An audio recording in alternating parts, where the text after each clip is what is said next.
अब ध्यान दीजिए, बॉन्डिंग इन कॉम्प्लेक्स कंपाउंड्स, संकुल यौगिकों में बंधन। जितने भी संकुल यौगिक हैं यानी कॉम्प्लेक्स कंपाउंड हैं या कॉम्प्लेक्स आयन है, उसमें सेंट्रल मेटल एटम और लिगांड होता है, और सेंट्रल मेटल एटम या आयन लिगांड से जुड़ा होता है। जैसे ये है कॉम्प्लेक्स आयन, इसमें Fe जो है सेंट्रल मेटल एटम या आयन है और Cn इसमें लिगांड है। यहाँ पे 6 लिगांड सेंट्रल मेटल एटम से जुड़े हैं।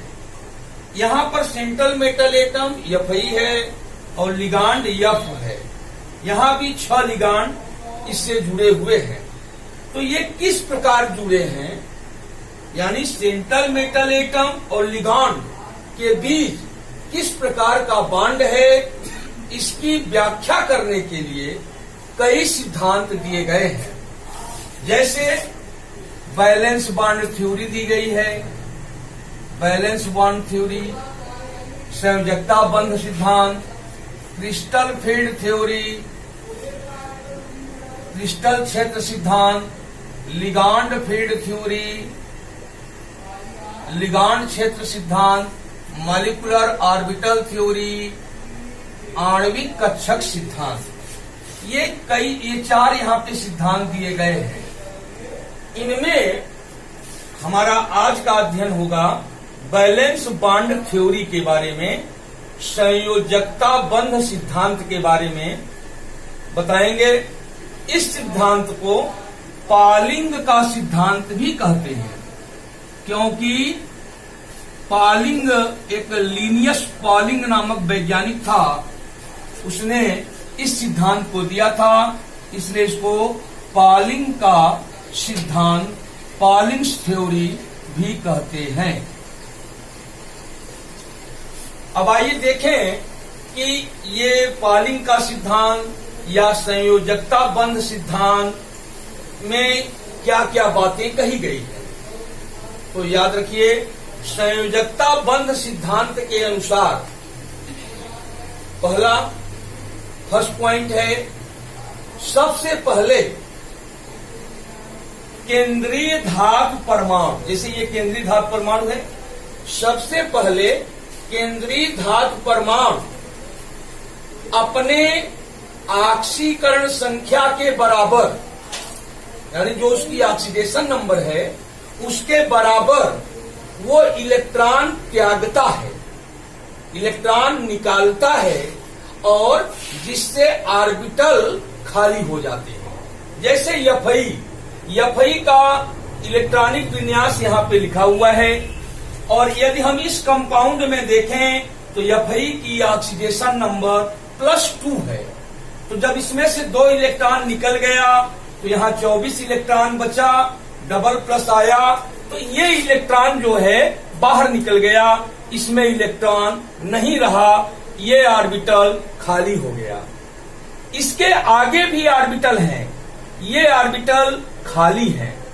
अब इसके पीछे यहाँ 3D ऑर्बिटल है, 3D ऑर्बिटल में 6 इलेक्ट्रॉन हैं, इसमें 1 2 3 4 5 6। अब पहला काम केंद्रीय धातु परमाणु ने क्या किया, ऑक्सीकरण संख्या के बराबर इलेक्ट्रॉन त्याग दिया। इसके बाद क्या होता है कि जो ये खाली ऑर्बिटल होते हैं, जैसे S orbital, P orbital, D orbital, इनमें संकरण की घटना घटती है, हाइब्रिडाइजेशन होता है। जो रिक्त D ऑर्बिटल हैं, ध्यान दीजिए, जो रिक्त S ऑर्बिटल हो, चाहे P ऑर्बिटल हो, चाहे D ऑर्बिटल, जो खाली हैं, इम्पटी हैं, उनके ऑर्बिटल आपस में मिक्स हो जाते हैं और समान ऊर्जा वाले नए ऑर्बिटल बनते हैं। इन नए ऑर्बिटल को हम लोग हाइब्रिड ऑर्बिटल कहते हैं। जैसे यदि यहाँ पे ये एक S ऑर्बिटल है और ये मान लो 3p ऑर्बिटल ले लें, एक s और 3p, इन चारों को ले लें तो यहां पे संकरण हो जाएगा sp3 प्रकार का। यदि एक s एक p ले लें तो sp संकरण होगा, एक s 2p ले लें sp2 संकरण होगा, एक s 3p ऑर्बिटल ले लें sp3 संकरण होगा, एक s 3p 1d ले लें तो sp3d संकरण होगा, एक s 3p 2d ऑर्बिटल ले लें तो sp3d2 संकरण होगा। संकरण की घटना होने से क्या होता है, जैसे इनकी एनर्जी डिफरेंट है, तो जब ये संकरण होगा तो इक्वल एनर्जी के समान ऊर्जा के हाइब्रिड ऑर्बिटल बनते हैं। अब यदि sp संकरण है तो हमारे कॉम्प्लेक्स और वो मॉलिक्यूल हो या आयन, उसकी जो आकृति होती है वो लीनियर होती है sp संकरण होने पर। sp2 संकरण होने पर अणु की आकृति त्रिकोणीय होती है, त्रिकोणीय समतल।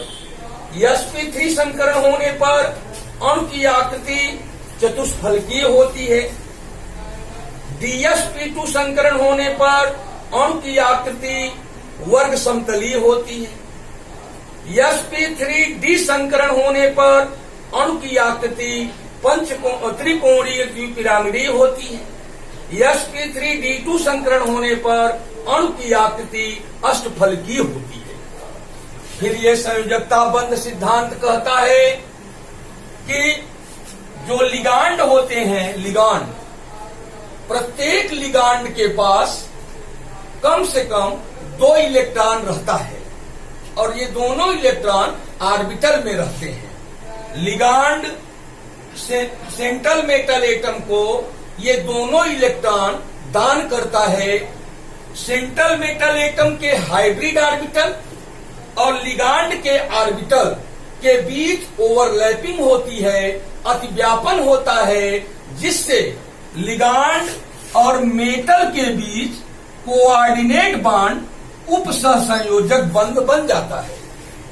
फिर यह सिद्धांत कहता है कि संकरण की क्रिया में अंदर वाले डी ऑर्बिटल भी भाग ले सकते हैं और बाहर वाले डी ऑर्बिटल भी संकरण में भाग ले सकते हैं। यह निर्भर करता है कि लिगांड कैसा है। अब देखिए, जैसे इस कॉम्प्लेक्स आयन में देखें तो Cn जो है, Cn माइनस, यह प्रबल लिगांड है, स्ट्रांग लिगांड है, ये स्ट्रांग इलेक्ट्रॉन पेयर डोनर है, ये स्ट्रांग लिगांड है। लेकिन अभी हम F6 में देखें तो ये जो फ्लोरीन है, फ्लोराइड है, ये दुर्बल लिगांड है, वीक लिगांड है। तो यदि इस कंपाउंड की बात करें, इस कॉम्प्लेक्स आयन की बात करें, तो इसमें ये स्ट्रांग लिगांड है। स्ट्रांग लिगांड के कारण होता क्या है, ये जो डी ऑर्बिटल हैं, इसमें जो ये अनपेयर्ड इलेक्ट्रॉन हैं, ये पेयर्ड हो जाते हैं और हुंड के नियम का यहाँ पर उल्लंघन होता है और यहाँ पे ये स्थिति बनती है कि यहाँ पर ये डबल इलेक्ट्रॉन यहाँ हो गए और यहाँ पर भी 2 हो गए और ये 2 ऑर्बिटल यहाँ पे खाली हो गया। अब डी के 2 ऑर्बिटल, यस का 1 ऑर्बिटल, पी के 3 ऑर्बिटल, यानी D2sp3, डी के 2 ऑर्बिटल, अंदर वाले डी और यस का 1 ऑर्बिटल और पी के 3 ऑर्बिटल, ये 6 ऑर्बिटल आपस में मिश्रित होंगे तो यहां पर D2sp3 संकरण होगा और तब जो कॉम्प्लेक्स बनेगा उसको बोलते हैं inner orbital complex. Inner orbital complex क्योंकि ये अंदर वाला डी ऑर्बिटल संकरण में भाग लिया है। तो ये जो कॉम्प्लेक्स आयन हमारे सामने है, ये इनर ऑर्बिटल कॉम्प्लेक्स है, ये लो स्पिन कॉम्प्लेक्स है। लो स्पिन क्योंकि इसमें अनपेयर्ड इलेक्ट्रॉन की संख्या कम है, इसलिए इसका मैग्नेटिक मूवमेंट चुंबकीय आघूर्ण कम होगा, और जब चुंबकीय आघूर्ण कम होगा तो इसको बोलेंगे लो स्पिन कॉम्प्लेक्स, निम्न चक्रण वाला संकुल, या इसको स्पिन पेयर्ड कॉम्प्लेक्स भी कहते हैं। लेकिन यदि हम ये कॉम्प्लेक्स ले लें, इसमें ये फ्लोराइड आयन ये दुर्बल लिगांड है, वीक लिगांड है, तो इसमें क्या होता है, अंदर वाला डी ऑर्बिटल संकरण में भाग नहीं लेता। इसकी जो व्यवस्था थी पहले, जैसे इसमें एक इलेक्ट्रॉन, इसमें एक, इसमें एक, इसमें एक, तो ये खाली नहीं हुआ। तो इस ऐसी स्थिति में होता क्या है, ये यस, ये 3p और ये 2d, यानी ये संकरण होता है। इस संकरण का नाम है sp3d2 संकरण। जब sp3d2 संकरण होता है, यानी बाहर का डी ऑर्बिटल संकरण में भाग लेता है, तब जब कॉम्प्लेक्स बनता है उसको आउटर ऑर्बिटल कॉम्प्लेक्स कहते हैं, क्योंकि ये आउटर डी ऑर्बिटल है। आउटर ऑर्बिटल कॉम्प्लेक्स, या इसको हाई स्पिन कॉम्प्लेक्स भी कहते हैं, क्योंकि इसमें अनपेयर्ड इलेक्ट्रॉन की संख्या ज्यादा है। अनपेयर्ड इलेक्ट्रॉन की जब संख्या ज्यादा होगी तो मैग्नेटिक मूवमेंट ज्यादा होगा, तो इसको हाई स्पिन कॉम्प्लेक्स कहेंगे या स्पिन फ्री कॉम्प्लेक्स कहेंगे इसे। ये जो है, इस कॉम्प्लेक्स को कोई पूछे तो कहेंगे ये कैसा कॉम्प्लेक्स है, तो बताएंगे ये आउटर ऑर्बिटल कॉम्प्लेक्स है। Outer orbital complex, high spin complex, spin free complex. यदि इस कॉम्प्लेक्स के बारे में कोई पूछे तो बोलेंगे इनर ऑर्बिटल कॉम्प्लेक्स, लो spin complex, spin paired complex. तो ध्यान दीजिए, जब यहाँ पे ये दुर्बल लिगांड रहेगा तो यहाँ पे हुंड के नियम का पालन होगा, लेकिन जब प्रबल लिगांड रहता है तो हुंड के नियम का पालन नहीं होता है। तो ये सारी बातें ये बैलेंस बॉन्ड थ्योरी के अंतर्गत आती हैं। ध्यान दीजिए, यदि अनपेयर्ड इलेक्ट्रॉन, अयुग्मित इलेक्ट्रॉन कम से कम एक भी है, एक भी अनपेयर्ड इलेक्ट्रॉन है, तो वह संकुल जो है पैरामैग्नेटिक होता है, अणुचुंबकीय होता है। और यदि सारे इलेक्ट्रॉन पेयर्ड है, यानी कोई अनपेयर्ड इलेक्ट्रॉन नहीं है, तो वह संकुल आयन या संकुल यौगिक प्रतिचुंबकीय होता है, डाईमैग्नेटिक होता है। तो ये सारी बातों को मिलाकर के संयोजकता बंध सिद्धांत कहा जाता है। इसे पालिंग का सिद्धांत भी कहा जाता है। और इस सिद्धांत द्वारा हम अष्टफलकीय संकुलों, वर्ग समतलीय संकुलों, चतुष्फलकीय संकुलों, इनकी व्याख्या कर सकते हैं, इनके गुणों की व्याख्या कर सकते हैं। जैसे ये चुंबकीय हैं या प्रतिचुंबकीय हैं, अनुचुंबकीय हैं या प्रतिचुंबकीय, ये रंगहीन हैं या रंगीन हैं, इनकी भी व्याख्या हम इसके माध्यम से करते हैं। जिसमें अनपेयर्ड इलेक्ट्रॉन होते हैं वो कलर्ड होते हैं, रंगीन होते हैं, और जिसमें सारे इलेक्ट्रॉन पेयर्ड होते हैं वो कलरलेस होते हैं। अब इसमें एफई का जो कोऑर्डिनेशन नंबर है वो 6 है, कोऑर्डिनेशन नंबर 6 है। यानी यहाँ पे एफई और सीएन के बीच कोऑर्डिनेट बांड 6 बनेगा, 6 कोऑर्डिनेट बांड यहाँ पे बनेगा।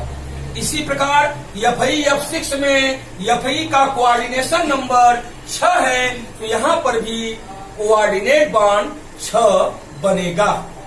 यहाँ पे इस सिद्धांत में मुख्य बात यह है कि सबसे पहले सेंट्रल मेटल एटम अपने ऑक्सीडेशन नंबर के बराबर इलेक्ट्रॉन देता है, उसके बाद हाइब्रिडाइजेशन की घटना घटती है, उसके बाद जो लिगांड हैं वो इलेक्ट्रॉन पेयर देते हैं। अब जैसे ये स्थान खाली है ऑर्बिटल, इन्हीं ऑर्बिटलों में लिगांड द्वारा दिए गए इलेक्ट्रॉन भर जाते हैं। जैसे यहाँ पे सीएन लिगांड है, यहाँ पे ले ले फ्लोराइड लिगांड है, प्रत्येक फ्लोराइड लिगांड 2-2 इलेक्ट्रॉन देगा, तो इन दोनों इलेक्ट्रॉनों को ये दो दो इलेक्ट्रॉनों को इसमें भर देंगे, ये इलेक्ट्रॉन इसमें भरे जाएंगे, इस प्रकार ये इलेक्ट्रॉन भरे गए, ये 12 इलेक्ट्रॉन यहाँ पे भरे गए। तो इससे हुआ क्या, फ्लोराइड आयन और Fe के बीच में कोऑर्डिनेट बॉन्ड बनेगा। यहाँ पे 1 2 1, यहाँ पे भी 2 इलेक्ट्रॉन इसमें भी रहेंगे, 2 इसमें भी रहेंगे, 1 2 3 4 5 6। और एक चीज और याद रखिए, ये सिद्धांत कहता है कि जो अंदर वाले ऑर्बिटल हैं, अंदर वाले इधर वाले ऑर्बिटल, ये ऑर्बिटल, ये बॉन्ड बनाने में भाग नहीं लेते। जो अंदर भीतरी कोष के भीतरी सेल के जो इलेक्ट्रॉन्स हैं वो बॉन्ड बनाने में भाग नहीं लेते हैं। इन इलेक्ट्रॉनों को नॉन बॉन्डिंग इलेक्ट्रॉन कहते हैं। ये जो अंदर वाले, जैसे ये इलेक्ट्रॉन, ये इलेक्ट्रॉन, ये इलेक्ट्रॉन, ये लोग, ये सभी नॉन बॉन्डिंग इलेक्ट्रॉन हैं, क्योंकि इनका बॉन्ड बनाने में कोई रोल नहीं होता है। तो ये बैलेंस बॉन्ड थ्योरी की कुछ प्रमुख बातें थी।